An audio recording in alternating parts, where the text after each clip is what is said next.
କାହାଣୀ ମହାମୂର୍ଖ। ଶ୍ରାବସ୍ତୀର ଦୁଇ ଜଣ ଯୁବକଙ୍କ ମଧ୍ୟରେ ପ୍ରଗାଢ଼ ମୈତ୍ରୀ ଥିଲା। ଦୁହେଁ ଅନ୍ୟମାନଙ୍କର ପକେଟ ମାରିବାର ଧନ୍ଦା କରୁଥିଲେ। ଦିନେ ଗୋଟିଏ ସ୍ଥାନରେ ଭଗବାନ ବୁଦ୍ଧଙ୍କର ପ୍ରବଚନ ଚାଲିଥିଲା।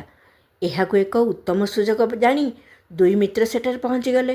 ସେମାନଙ୍କ ମଧ୍ୟରୁ ଜଣକୁ ଭଗବାନ ବୁଦ୍ଧଙ୍କ ପ୍ରବଚନ ବହୁତ ଭଲ ଲାଗିଲା ଓ ସେ ଧ୍ୟାନସ୍ଥ ହୋଇ ଶୁଣିବାକୁ ଲାଗିଲା। ଅନ୍ୟ ଜଣକ ଇତିମଧ୍ୟରେ କେତେ ଲୋକଙ୍କର ପକେଟ କାଟିଦେଲା। ସନ୍ଧ୍ୟାରେ ଦୁହେଁ ଘରକୁ ଫେରିଲେ। ଜଣଙ୍କ ପାଖରେ ଧନ ଥିଲା ଆଉ ଅନ୍ୟ ଜଣଙ୍କ ପାଖରେ ଥିଲା ସଦ୍ବିଚାର।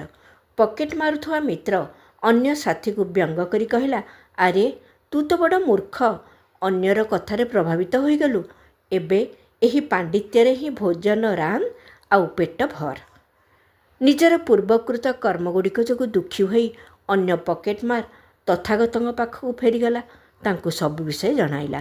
ବୁଦ୍ଧ ବୁଝାଇଲେ, ବତ୍ସ, ଯିଏ ନିଜର ଦୁର୍ଗୁଣଗୁଡ଼ିକୁ ଚିହ୍ନି ସେଗୁଡ଼ିକୁ ବାହାର କରିଦେବାର ପ୍ରଯତ୍ନ କରିଥାଏ ସିଏ ସଚ୍ଚା ବୁଦ୍ଧିମାନ ହୋଇଥାଏ, କିନ୍ତୁ ଯିଏ ଖରାପ କାମ କରି ମଧ୍ୟ ପଣ୍ଡିତ ବୋଲାଇଥାଏ ସିଏ ମହାମୂର୍ଖ ଅଟେ।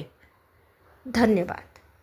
ବିଚାରକ୍ରାନ୍ତି ଦୂତ ୟୁଟ୍ୟୁବ୍ ଓଡ଼ିଆ ଚ୍ୟାନେଲକୁ ସବସ୍କ୍ରାଇବ୍ କରିବା ସହ ପରବର୍ତ୍ତୀ ଭିଡ଼ିଓ ପ୍ରାପ୍ତ କରିବା ପାଇଁ ବେଲ୍ ଆଇକନ୍ ଦବାନ୍ତୁ ଏବଂ ବିଚାରକ୍ରାନ୍ତି ଦୂତ ଓଡ଼ିଆ ଫେସବୁକ୍ ଓ ଇନଷ୍ଟାଗ୍ରାମ ସହ ଯୋଡ଼ି ହୁଅନ୍ତୁ।